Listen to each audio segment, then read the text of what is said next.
कोई संबंध नहीं है। यदि निजी जिंदगी में यह किरदार मिलते हैं तो वह एक संयोग है। यह केवल मनोरंजन और संदेश देने के उद्देश्य से ही प्रस्तुत किया जा रहा है।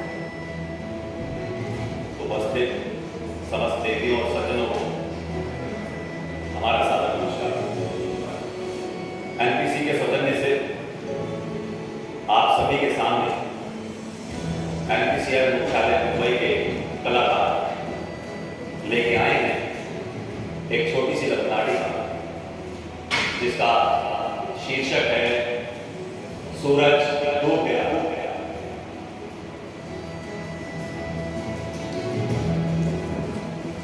नहीं, बंद करो ये लाइट बंद करो। डॉक्टर ये हटाइए, हटाओ इसे, लाइट बंद कर दीजिए, ये लाइट बंद करो प्लीज। सागर घबराओ नहीं, तुम्हें कुछ नहीं होगा। नहीं नहीं नहीं, सूरज डूब गया है। ये लोग मुझे मार डालेंगे। वो साहब मुझे पकड़ कर फांसी दे देंगे। सूरज डूब गया है, मुझे मरना होगा। सूरज डूब गया है डॉक्टर साहिबा, मुझे मरना ही होगा। सागर रिलैक्स। देखो तुम बहुत एक्साइट हो रहे हो, तुम्हारा ब्लड प्रेशर भी बढ़ा हुआ है, इसलिए तुम्हें शांत करने का इंजेक्शन देने की जरूरत पड़ेगी। हम आपको एक इंजेक्शन लगवाएंगे। जी जरूर, please give me the injection doctor. मैं बहुत रेस्टलेस फील कर रहा हूँ, please give me the injection. थोड़ा बिठाइए आइए, आप यहाँ आराम से बैठिए। और सिस्टर आप वो माइंड काम करने वाला इंजेक्शन लेके आइए। हाँ ठीक बॉडी वाला, वो नस में ही लगाएंगे ताकि उसका असर तुरंत आए। देखो सागर, हम तुम्हें एक इंजेक्शन लगाएंगे, बिल्कुल दर्द नहीं होगा। गहरी सांस लो।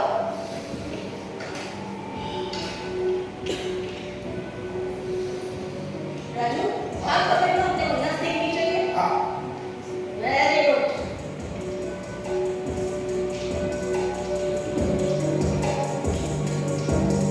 गहरी सांस लो। Yes, very good, very good, very good.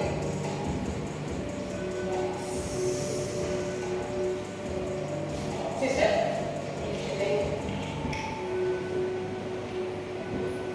देखो सागर, अब इंजेक्शन का असर होगा और तुम्हें अच्छा लगेगा। चलो बताओ, अब तुम्हें जो भी याद है सब कुछ बताओ। नहीं डॉक्टर,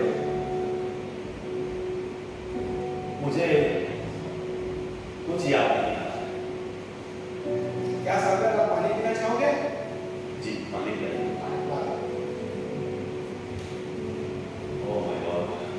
रिलैक्स सागर, रिलैक्स। लो सागर, थोड़ा पानी पीओ।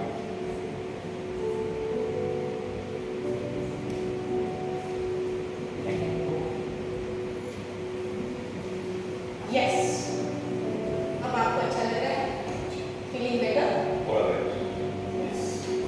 अब बताओ, तुम्हें क्या परेशानी है? और हम आपके दोस्त हैं, आपकी मदद करना चाहते हैं। सच डॉक्टर, आप मदद करेंगे मेरी? हाँ सागर, फील फ्री, बताओ तुम्हें क्या तकलीफ है? डॉक्टर, इन दिनों मैं किसी पर भी विश्वास नहीं कर पा रहा, लेकिन मैं आप पे भरोसा कर सकता हूँ। मैं ये बात सिर्फ आपको बताना चाहता हूँ, क्या आप अपने स्टाफ को बाहर जाने देंगे प्लीज? ओ सिस्टर, राजू थोड़ा बाहर जाओ। ठीक है।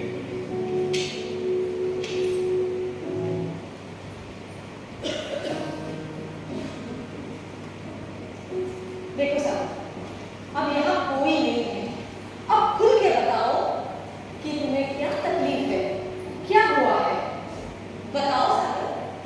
ये सब यहाँ अब कोई नहीं। डॉक्टर, दरअसल ये बात लगभग 20-21 साल पुरानी है।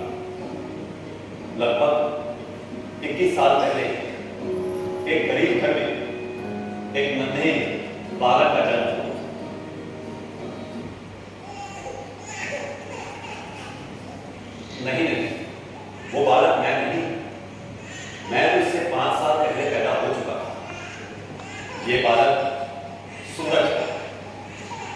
कहते हैं ना कि होनहार विद्वान के चिकने होठ पात, सूरज के साथ भी कुछ ऐसा ही था। बहुत मेहनत से, बहुत जतन से, कठिनाइयों से सूरज के माँ बाप ने सूरज का पालन पोषण किया। बचपन से ही सूरज एक बहुमुखी प्रतिभा था, एक गुणी बालक था। स्कूल में दाखिले के बाद उसने अपनी एक अलग छवि बनाते हुए, सबका लाडला बनते हुए एक अपनी अलग पहचान बना ली। फिर समय बीता और धीरे धीरे सूरज बड़ा होने लगा। खेलकूद और सांस्कृतिक गतिविधियों में भी सूरज सबसे आगे रहा।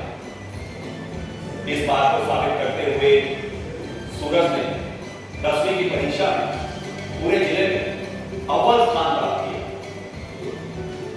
साइंस की स्टडीज के लिए बहुत अच्छे कॉलेज में एडमिशन लिया और अपने नाम के मुताबिक चमकते हुए सूरज ने पूरे कॉलेज में फर्स्ट पोजीशन हासिल की और फिर आईआईटी में दाखिला लेने के उसके इरादे को कोई मेरिट रोक नहीं पाया।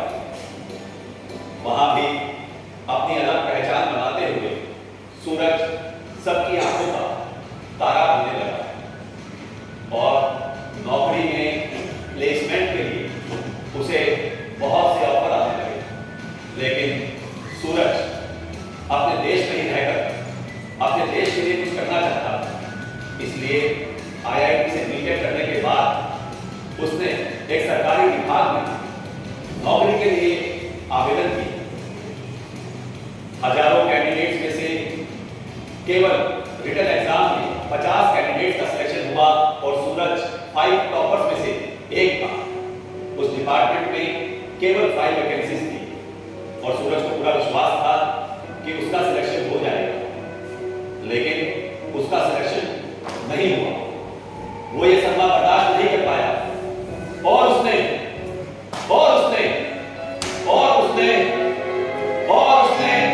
आत्महत्या कर ली।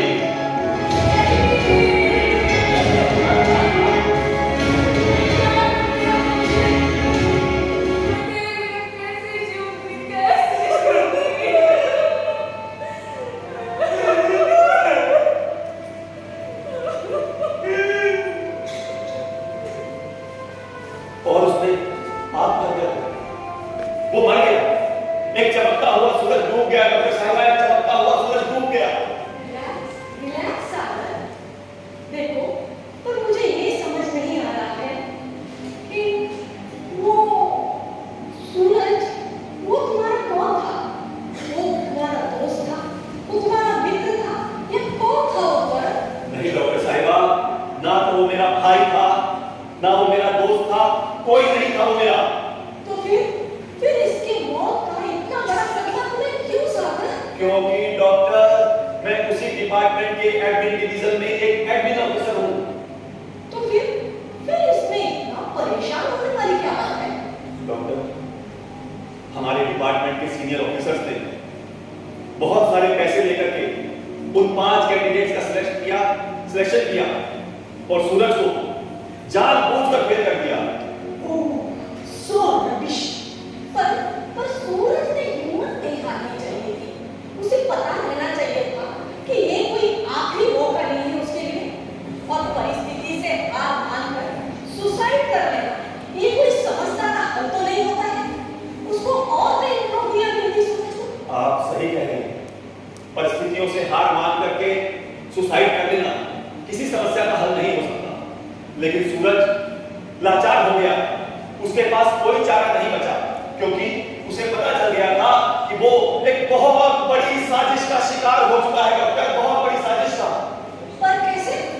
क्योंकि उन 5 सेलेक्टेड कैंडिडेट में से एक कैंडिडेट सूरज का दोस्त था, जिसके फादर ने अपने बेटे के सिलेक्शन के लिए किसी सीनियर ऑफिसर को 10 लाख रुपए दिए थे और ये बात उस दोस्त ने खुद सूरज को बताई। हाँ, फिर भी सागर, इसमें इतना दिल छोटा करने वाली बात क्या है? तुम क्यों इतना परेशान हो रहे हो? डॉक्टर, यही तो परेशानी की सबसे बड़ी वजह है, यही तो परेशानी की जड़ है। क्योंकि हमें देखते हुए ये कई जमाने बीत गए हैं कि हमारे सीनियर ऑफिसर्स पैसा देते हैं और ये सारा का सारा खेल मैंने अपनी आंखों से होते हुए देखा है। मैं सिलेक्शन प्रोसेस का हिस्सा था, लेकिन डर के मारे लाभ चाहते हुए भी मैं इस गलत काम को नहीं रोक पाया और मैंने अपनी आंखों से अपने सीनियर्स को 50 लाख रुपए देते हुए देखा। फिर एक दिन अखबार में सूरज की मौत की खबर पड़ी तो मैं विचलित हो गया, मैं पागल हो गया। मैंने सूरज के घर वालों का पता लगाने की कोशिश की। तब मुझे पता चला कि एक गरीब घर में जन्मा ब्रिलियंट और होनहार कैंडिडेट भ्रष्टाचार के सागर का शिकार हो चुका है और वो सागर मैं हूं डॉक्टर, वो सागर मैं हूं। सूरज मुझ में डूब गया है। मुझे अपने आप से नफरत हो रही है। मैं सो नहीं पा रहा हूं। मैं प्रायश्चित करना चाहता हूं डॉक्टर, लेकिन अब क्या फायदा? मैंने एक जिंदगी को मौत में तब्दील कर दिया है। जो कुछ हुआ सागर वो बहुत बड़ा हुआ, पर मैं ये नहीं कहूंगी कि इसमें तुम्हारा कोई भी कसूर नहीं था। देखो, मैं एक साइकियाट्रिस्ट हूँ। मैं तुम्हें ऐसे मेंटल एगोनी से जाने नहीं दे सकती हूँ। मैं तुम्हारा इलाज जरूर करूंगी, पर उसके साथ तुम्हें एक बात जरूर बताऊंगी, उसमें गौर करो। देखो, तुम सागर और सूरज हमेशा सागर में ही डूबता है और तुम एक नए सूरज का उदय होने का कारण बन सकते हो और अपना प्रायश्चित कर सकते हो। सच? लेकिन वो कैसे डॉक्टर साहिबा, प्लीज बताइए ना। कहीं और सूरज को डूबने से बचाकर। मतलब सागर, तुम इस करप्ट सिस्टम का खात्मा कर सकते हो। हाँ, मैं भी इस करप्ट सिस्टम का खात्मा करना चाहता हूँ। मैं भी करप्शन का नामो निशान मिटा देना चाहता हूँ, लेकिन मैं अकेला इतने बड़े सिस्टम से कैसे लड़ूंगा? मेरा भी परिवार है, मुझे भी रोजी रोटी कमानी है। अगर मैं इनके खिलाफ गया तो ये लोग मुझे ही दोषी बना करके नौकरी से हटवा देंगे। कोई कुछ नहीं बिगाड़ सकता इनका, ये लोग नहीं सुधरने वाले डॉक्टर, कोई कुछ नहीं बिगाड़ सकता इनका। नहीं सागर, ऐसा नहीं है। तुम सीबीसी में इनकी शिकायत दर्ज कर सकते हो। वो लोग इन्हें नहीं छोड़ेंगे। वो लोग इन्हें नहीं छोड़ेंगे और ये लोग मुझे नहीं छोड़ेंगे। आप जानती है ना सत्येंद्र दुबे, क्या हुआ उसने भी शिकायत की थी, लेकिन उसकी हत्या करवा दी गई। सागर, घबराने की कोई जरूरत नहीं है। अब कानून और भी मजबूत हो चुका है। देखो, मैं एक गवर्नमेंट ऑर्गेनाइजेशन में एज अ विजिटिंग साइकियाट्रिस्ट अपनी सेवाएं प्रदान करती हूँ। वहाँ के सीबीओ मेरे बहुत अच्छे दोस्त हैं। उनके साथ बातचीत के दौरान मुझे ये पता चला था कि सीबीसी के पिड़पी एक्ट के तहत यदि आप शिकायत दर्ज करते हो तो आपकी आइडेंटिटी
आपने बोला?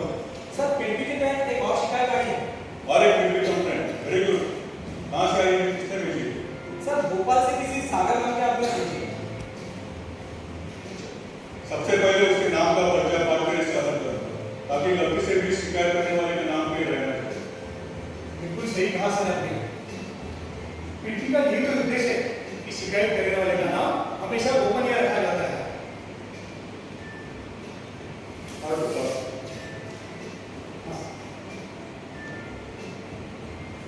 सर एक बात पूछूं? हाँ, सोचते हैं। सर पीडीपी के अंतर्गत आने वाली शिकायतों की संख्या अब बढ़ रही है, तो क्या इसका मतलब यह है कि हमारे देश में भ्रष्टाचार बढ़ रहा है? नहीं नहीं सोचते, इसे इस तरह से नहीं लेना है। पीपी के अंतर्गत शिकायतें बढ़ रही है, इसका मतलब यह नहीं है कि भ्रष्टाचार बढ़ रहा है। आज पीपी के तहत जो पहचान मुक्त रखने की जो प्रोविजन है, उसकी वजह से सारे लोग आज खुलकर सामने आ रहे हैं, भ्रष्टाचार के खिलाफ आवाज उठा रहे हैं।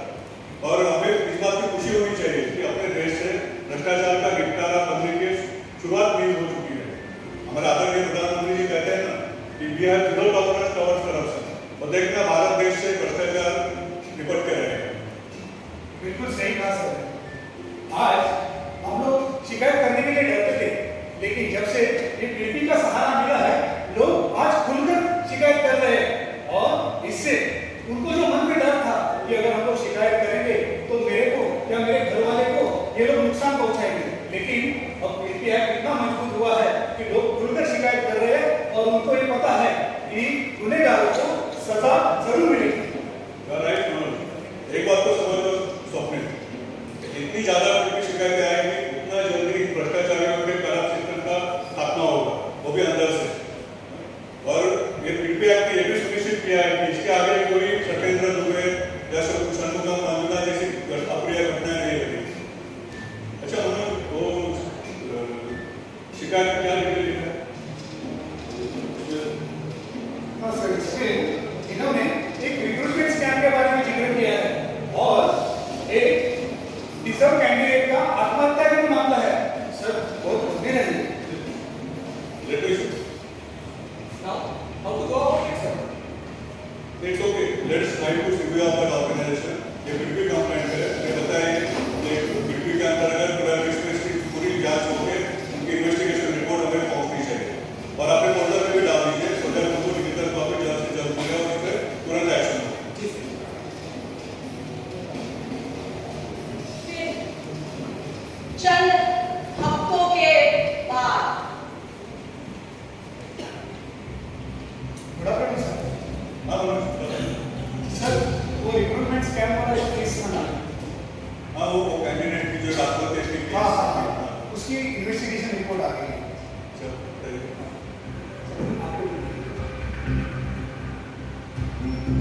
इन्वेस्टिगेशन तो सही। हाँ सबसे बताइए, आपने लिखी हो रिपोर्ट? जी सर। बताइए क्या है? सर इसमें लिखा है कि मामले की छानबीन हो चुकी है, जो ऑफिशियल्स इनमें इन्वॉल्व है उनके अगेंस्ट चार्जशीट इशू हो गई है, इंक्वायरी के बाद चार्जेस शुरू हो गए, सारे ऑफिशियल्स का टर्मिनेशन रिकमेंड किया गया है। और चूंकि इस मामले में पैसे का लेन देन और एक नौजवान को आत्महत्या के लिए उकसाना भी शामिल है, इस मामले को सीबीआई को वर्क कर दिया गया। जल्दी ये गुनहगार सलाखों के पीछे होंगे sir. Very good, very good. CBO साहब को इस रिपोर्ट के एक्सेप्टेंस सर्वे कर दीजिए और उनकी टर्मिनेशन पर अगली कार्रवाई के लिए सूचित कर दीजिए। जी।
से कार्रवाई करके दोषियों को सजा सुनाए। साथियों, पिडपी एक्ट यानी कि पिडपी कानून ये बहुत बड़ा सहारा है जिसके तहत सरकारी संस्था में काम करने वाला निचले से निचले तबके का इंसान से बड़े से बड़े गिरोह का, बड़ी से बड़ी साजिश का पर्दाफाश कर सकता है। लेकिन अफसोस कि बहुत से लोगों को पिडपी की जानकारी ही नहीं है। अगर आप पिडपी की जानकारी हासिल करते हैं, पिडपी का सहारा लेते हैं, तो भारत में कभी भी कोई सूरज नहीं डूबेगा, सिर्फ सूर्योदय होगा, सिर्फ सूर्योदय होगा जो भ्रष्टाचार के अंधेरे का खात्मा कर देगा। तो याद रखिएगा, अगर आप चाहते हैं कि भारत में ये सूरज हमेशा चमकता रहे, तो हमेशा एक बात अपनानी है कि भ्रष्टाचार हटाना है और देश को आगे बढ़ाना है। भ्रष्टाचार हटाना है, देश को आगे बढ़ाना है। अपनी पहचान छुपानी हो तो पिडपी को अपनाना है, पिडपी को अपनाना है, पिडपी को अपनाना है।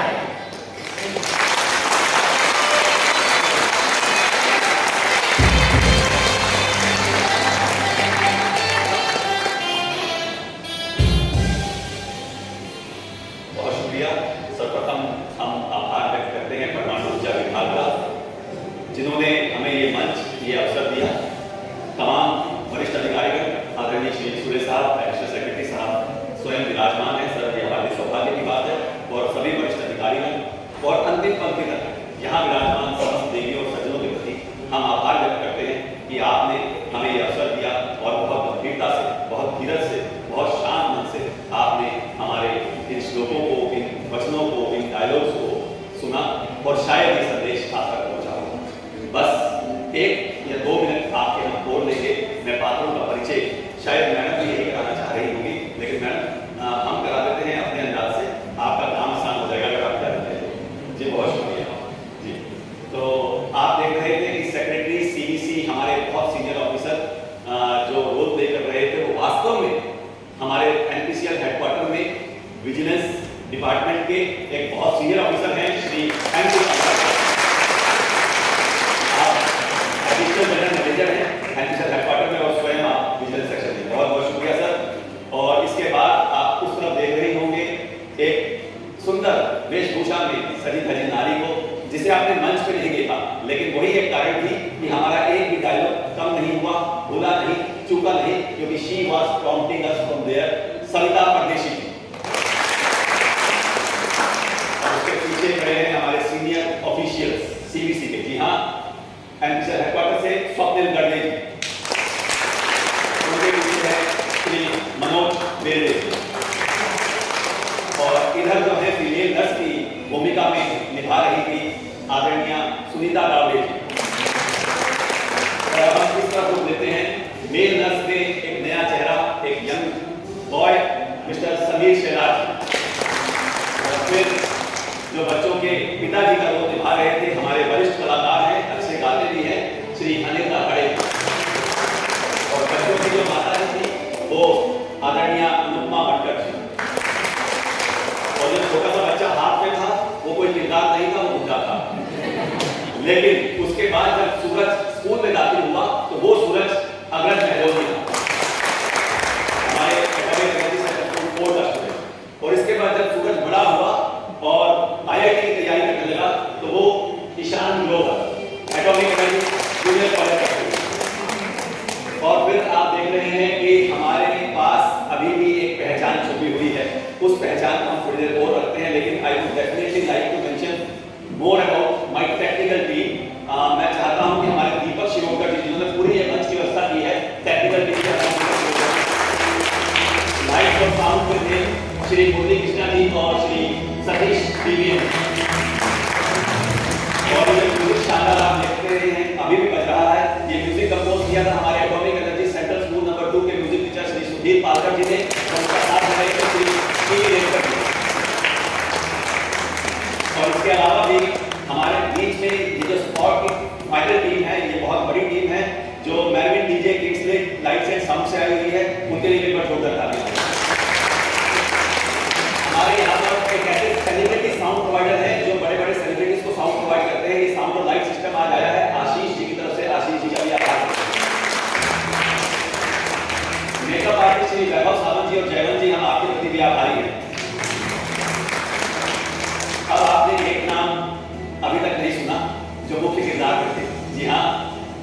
लेडी और आज के इस पूरे कार्यक्रम की नायिका।